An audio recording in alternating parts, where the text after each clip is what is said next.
गुज़श्ता 2-3 रोज से वो दुबई में गैर मुल्कियों की तकरीबन 400 अरब डॉलर्स की जायदादों के इंकशाफ के चर्चे, जिसमें पाकिस्तान की अगर बात की जाए तो 11 अरब डॉलर की जायदादें शामिल हैं और 23,000 ये प्रॉपर्टीज़ है, जिसके हवाले से अब सवाल उठ रहे हैं। आज हम देख रहे थे कि वज़ीर दाखिला मोहसिन नकवी, उनका भी नाम इसमें आया है, फैसल वाडा का नाम भी आया है, उसके अलावा बिलावल भुट्टो का, आसमा भुट्टो का और भी बड़े अहम हमारे सियासतदानों के अलावा भी अहम शख्सियात जिनके नाम आए हैं।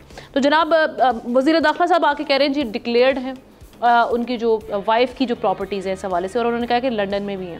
फैसल वाडा ने भी कहा कि डिक्लेयर्ड है, और इसी तरह से हम बाकी जो बिलावल भुट्टो और आसमा भुट्टो की का भी उनके हवाले से भी कहा जा रहा है डिक्लेयर्ड जायदादें हैं। अब सवालात यहाँ पर उठते हैं जनाब, ये जो जायदादें हैं डिक्लेयर्ड तो हैं, लेकिन एक तो ये पैसे का सोर्स दिखाना और दूसरी चीज़ ये कि रकम की मुंतकली कानूनी तरीके से की गई और इसके हवाले से क्या टैक्स अदा किया गया, ये बड़े अहम सवाल हैं। और सरमायाकारी के लिए दुबई इतना अहम क्यों है और क्या दुबई में प्रॉपर्टी ख़रीदना इतना ही आसान है, ये अपने हम रखते हैं पैनलिस्ट के सामने। शहराज़ी साहब आपसे आगाज़ कर रहे हैं, कैसे देख रहे हैं इस मामले को? देखिए, पहला सवाल तो ये पैदा होता है कि अगर ये 18, 19, 20 साल की उम्र में ये अरबों की जायदादों के लोग मालिक हैं, और ठीक है अरबों के मुल्क में अरबों की जायदाद के मालिक हो सकते हैं, तो इनसे एक दरख्वास्त ये कि ये जाके हुकूमतें भी वहाँ करें, इंजॉयमेंट भी वहाँ करें। एलीट क्लास की जिंदगी इनकी यहाँ पे और बिजनेस इन्वेस्टमेंट इनकी बाहर है। बिल्कुल इनकी जस्टिफिकेशन अपनी जगह पे कि जनाब ये डिक्लेयर्ड जायदादें, लेकिन इनसे पूछा जाए कि डिक्लेयर्ड जायदादें आई कहाँ से। अब आप देखिए, मैंने एक और रिपोर्ट पढ़ रहा था, वो हालांकि रेलिवेंट पाकिस्तान के साथ नहीं है। अफगानिस्तान के अंदर अमरीकी फौज की इमदाद से जो है कम से कम 8-9 ऐसे अफगानी जो अरबपति हैं जिन्होंने वहां पे रिकंस्ट्रक्शन के पैसे से वहां पे जायदादें बनाई। वहां रिहेबिलिटेशन के लिए जो पैसा आता रहा और बाकायदा उनके पूरे नाम आए हैं 5-6, और मेरे ख्याल में बहुत सारों के खिलाफ अमरीकी हुकाम ने जो है वो स्टेट डिपार्टमेंट ने एक्शन भी लिया है। तो सवाल ये पैदा होता है कि बाकी जो आप जैसे जो फिगर आप दे रहे हैं कि 11,000 से ज्यादा पाकिस्तानी है, तो अगर इनको इतनी ज्यादा दिलचस्पी, और यूएई वो मुल्क है यहाँ बहुत सारे अकामा होल्डर, बहुत सारे नेशनैलिटी होल्डर को कोई वहाँ पे मैनेजर के पॉइंट है, कोई वहाँ पे जो है आपको इम्पोर्टेंट क्या है ये नहीं, बल्कि इससे पहले आप देखिए ख्वाजा आसिफ साहब और बाकी ऐसे कई ऐसे लोग हैं जो वहाँ पे मुलाजमत है, इसलिए अकाउंट्स खोलते रहे कि पैसा ट्रांसफर किया जाए। सर सवाल यही पैदा होता है कि हमें क्विकली अपने बाकी पैनलिस्ट के भी इस हवाले से राय लेनी है। शाम साहब देखिए, मनी लॉन्ड्रिंग के हवाले से बड़े सारे मुल्क जो है ना वो तरगीब देते हैं। आप बरतानिया को देख लें, इलीगल पैसा वहाँ पे उनके केमन आइलैंड है, वहाँ पे वर्जन आइलैंड है, वहाँ पे जाके पैसा जमा करेंगे, कितना आप देख लें रूल ऑफ लॉ है वहाँ पे, लेकिन वो वेलकम करते हैं कि पैसा है। दुबई में भी माजत के साथ वहाँ पे भी यही पैसा सारा जा रहा है। देखिए, मेरे लिए सबसे बड़ी हैरत आमना ये है कि चलें ये जो बिजनेसमैन है गलत पैसा कमाया, थोड़ा कमाया, मनी लॉन्ड्रिंग की, पैसा काला धन सफ़ेद किया, वहाँ ले गए।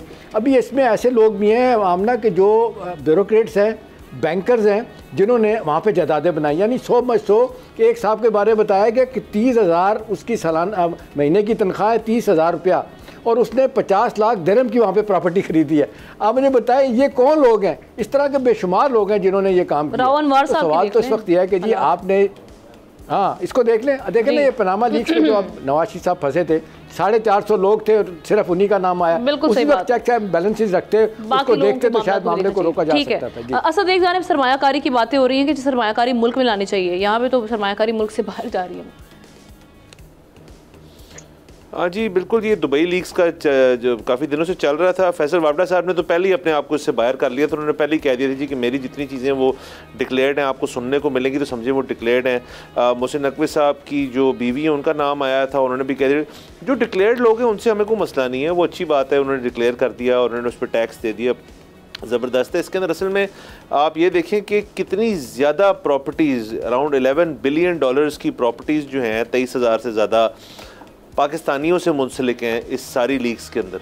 सो इस फिगर को ना थोड़ा सा ब्रॉडर सेंस में एनालाइज करना चाहिए कि जी इसकी क्या वजह है कि ये सारे लोग जो हैं जब इनके पास पैसा होता है, वो जिस तरह भी उन्होंने गेन किया वो पाकिस्तान से कमाया होगा, तो वो बाहर क्यों ले जाते हैं, बाहर क्यों लेके जाते हैं, वो यहाँ क्यों नहीं इन्वेस्ट करते उसको, यहाँ पे क्यों नहीं है जी रियल एस्टेट। यहाँ पे मैं तो जब जी जाता हूँ जाके लाहौर के अंदर आप देख लें तो तमाम जगहों पे हाउसिंग सोसाइटी, पवन हाउसिंग सोसाइटी, वहाँ क्यों नहीं इन्वेस्ट की जाते पैसे।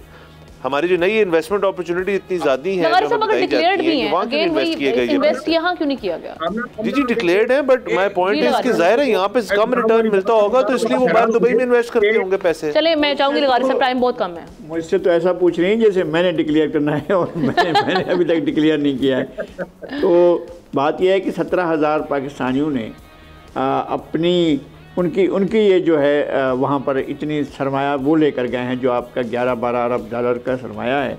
और हम 17,000 में से 4, 5, 6, 7, 8 नाम वो सुनते हैं जो सियासी लोग हैं। हमें तो बताएं ना कि ताजर कौन है, बैंकर कौन है, सर्विसेज के लोग कौन हैं, नौकर पेशा लोग कौन हैं, किस तरह से जैसे बता रहे थे हमारे असद साहब।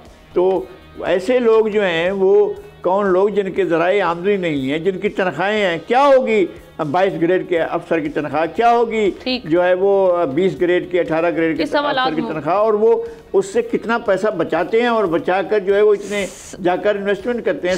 ऐसे मुलाजमा पेशा लोग जो हैं वो जाकर जायदादें अरबों और खरबों की जायदादें बना लेते हैं। हमें बहुत से सवाल हमारे साथ हैं लेकिन इनके जवाब तलब हैं। और इस साथ ही प्रोग्राम का वक्त खत्म हुआ जाता है। कल मुलाकात होगी। सब्सक्राइब करें और बेल दबाएं ताकि कोई खबर रह न जाए।